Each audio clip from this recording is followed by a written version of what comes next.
नमस्कार जय जगन्नाथ स्वागत जनाऊँगी आजिर एही जीके वीडियो को।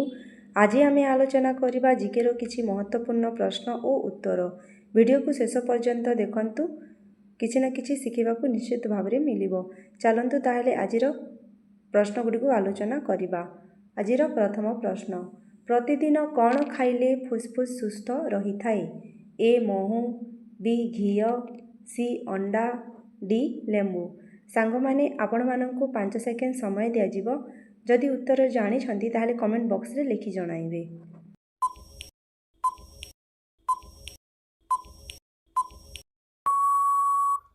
समय एबे शेष हो जाइछि। एहार सठिक उत्तर हेउछि ऑप्शन बी घी। प्रतिदिन घी खाइले फुसफुस सुस्थ रही थाए। परवर्ती प्रश्न, केउ बासन रे पानी पीले मनीष को अधिक राग आसी थाए? ए माटी, बी लुहा, सी तंबा, डी पितल।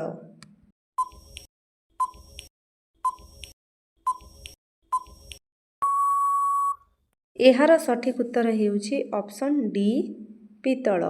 पितल बासन रे पानी पीले मनीष को अधिक राग आसी थाए।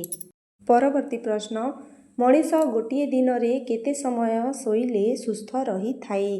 ए 6 घंटा, बी 7 घंटा, सी 8 घंटा, डी 9 घंटा।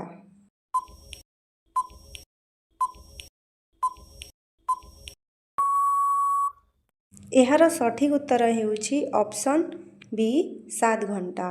मनीष गोटे दिन रे 7 घंटा शोइले देह सुस्थ रही थाए। पेट रोग हेले केउ पत्र खाइबा उचित? ए सजना पत्र, बी बेल पत्र, सी निम्ब पत्र, डी कलरा पत्र।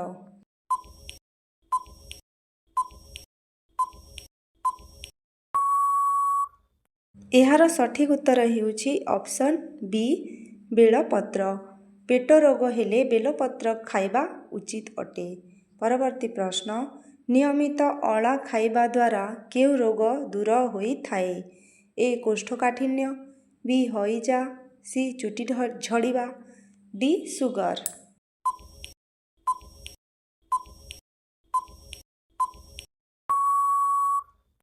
एहार सठिक उत्तर हेउछि ऑप्शन सी चुटी झड़ीबा। नियमित अला खाइबा द्वारा चुटी झड़ीबा समस्या दूर होई थाए। परवर्ती प्रश्न, केउ देश रे सबुठारु अधिक ट्रेन चाले? ए चीन, B Bharat, C America, D Japan.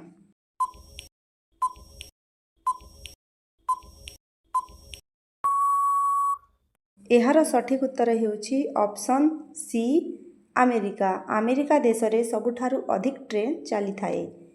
परवर्ती प्रश्न, केउ पत्र को पानी रे गरम करी पीले आठुगंठी व्यथा मूलरू भल होई जाए? ए कलरा पत्र, बी जुआणी पत्र, सी लेंबू पत्र, डी भृसंग पत्र।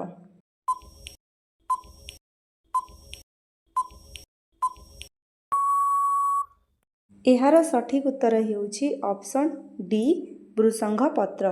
भृसंग पत्र को पानी रे गरम करी पीले आठुगंठी व्यथा मूलरू शेष होई थाए। परवर्ती प्रश्न, रसुण सहित घी खाइले केउ मारात्मक रोग ठीक होई थाए? ए लिभर रोग, बी किडनी रोग, सी मैलेरिया, डी उच्च रक्तचाप।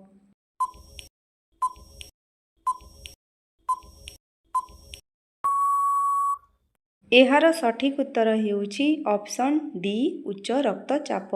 रसुण सहित घी खाइले उच्च रक्तचाप रोग ठीक होई थाए। परवर्ती प्रश्न, ओठरे कौन लगाइबा द्वारा ओठर कला दाग दूर होई जाए? ए क्षीर, बी लेंबू रस, सी प्याज रस, डी लहुणी।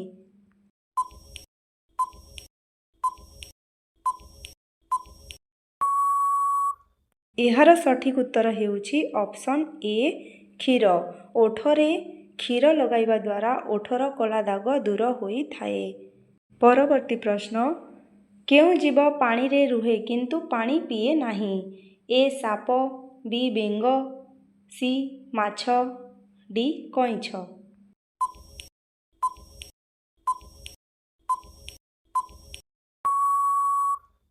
ଏହାର ସଠିକ୍ ଉତ୍ତର ହେଉଛି ଅପସନ୍ ବି ବେଙ୍ଗ। ବେଙ୍ଗ ପାଣିରେ ରହେ କିନ୍ତୁ ପାଣି ପିଏ ନାହିଁ। ପରବର୍ତ୍ତୀ ପ୍ରଶ୍ନ, କେଉଁ ରସ ପିଇଲେ ବସ୍ରେ ଯାତ୍ରା କଲାବେଳେ ବାନ୍ତି ହୁଏ ନାହିଁ? ଏ ରସୁଣ ରସ, ବି ଲେମ୍ବୁ ରସ, ସି ଅଦା ରସ, ଡି ଆମ୍ବ ରସ।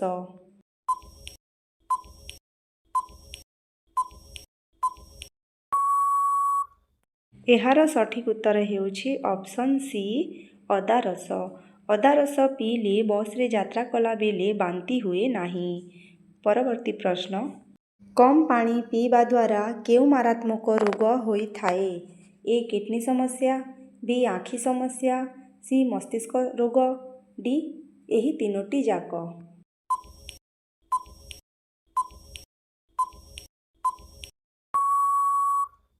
ଏହାର ସଠିକ୍ ଉତ୍ତର ହେଉଛି ଅପସନ୍ ଡି ଏହି ତିନୋଟି ଯାକ, କିଡନୀ ସମସ୍ୟା, ଆଖି ସମସ୍ୟା ଓ ମସ୍ତିଷ୍କ ରୋଗ। ପରବର୍ତ୍ତୀ ପ୍ରଶ୍ନ, କେଉଁ ପରିବା ଖାଇଲେ ଜଣ୍ଡିସ୍ ରୋଗ ଶୀଘ୍ର ଭଲ ହୋଇଯାଏ? ଏ ବାଇଗଣ, ବି ମୂଳା, ସି ଟମାଟୋ, ଡି ଭେଣ୍ଡି।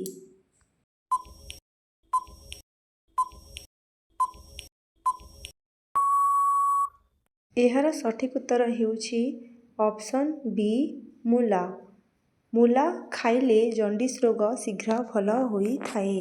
ପରବର୍ତ୍ତୀ ପ୍ରଶ୍ନ, ଭାରତର କେଉଁ ରାଜ୍ୟରେ ସବୁଠାରୁ ଅଧିକ ବାଦାମ ଚାଷ କରାଯାଏ?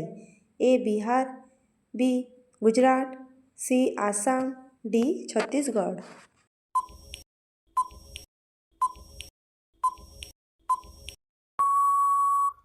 ଏହାର ସଠିକ୍ ଉତ୍ତର ହେଉଛି ଅପସନ୍ ବି ଗୁଜରାଟ। ଭାରତର ଗୁଜରାଟ ରାଜ୍ୟରେ ସବୁଠାରୁ ଅଧିକ ବାଦାମ ଚାଷ କରାଯାଇଥାଏ। ପରବର୍ତ୍ତୀ ପ୍ରଶ୍ନ, କେଉଁ ପତ୍ର ଖାଇବା ଦ୍ୱାରା ଡାଇବେଟିସ୍ ରୋଗ କଣ୍ଟ୍ରୋଲରେ ରହିଥାଏ? ଏ ପିଜୁଳି ପତ୍ର, ବି ଭୃଷଙ୍ଗ ପତ୍ର, ସି ନିମ୍ବ ପତ୍ର, ଡି ବେଲ ପତ୍ର।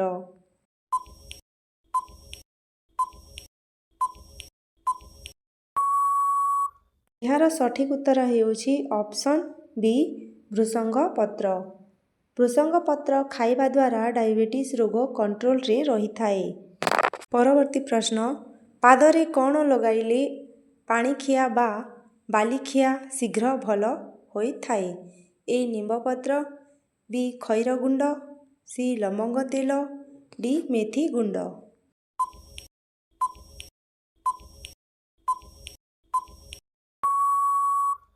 ଏହାର ସଠିକ୍ ଉତ୍ତର ହେଉଛି ଅପସନ୍ ଏ ଓ ବି ନିମ୍ବପତ୍ର ଓ ଖଇର ଗୁଣ୍ଡ। ନିମ୍ବପତ୍ର ଓ ଖଇର ଗୁଣ୍ଡ ଲଗାଇଲେ ପାଣିଖିଆ ବା ବାଲିଖିଆ ଶୀଘ୍ର ଭଲ ହୋଇଥାଏ।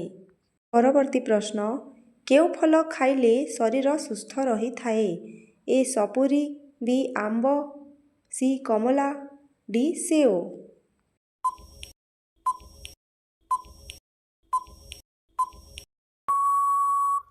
ଏହାର ସଠିକ୍ ଉତ୍ତର ହେଉଛି ଅପସନ୍ ଡି ସେଓ। ସେଓ ଖାଇଲେ ଶରୀର ସୁସ୍ଥ ରହିଥାଏ। ଆଜିର ଶେଷ ପ୍ରଶ୍ନ, ଚାଉଳ ଉପରେ କ'ଣ ରଖିଲେ ସବୁ ପୋକ ମୂଳରୁ ଶେଷ ହୋଇଯାଏ? ଏ ନିମ୍ବପତ୍ର, ବି କଲରା ପତ୍ର, ସି ଶୁଖାଲଙ୍କା, ଡି କର୍ପୂର।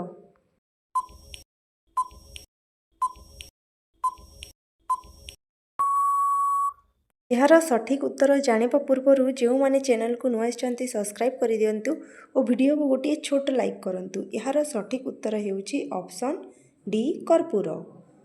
ଚାଉଳ ଉପରେ କର୍ପୂର ରଖିଲେ ସବୁ ପୋକ ମୂଳରୁ ଶେଷ ହୋଇଯାଇଥାଏ। ଭିଡ଼ିଓକୁ ଶେଷ ପର୍ଯ୍ୟନ୍ତ ଦେଖିଥିବାରୁ ଧନ୍ୟବାଦ।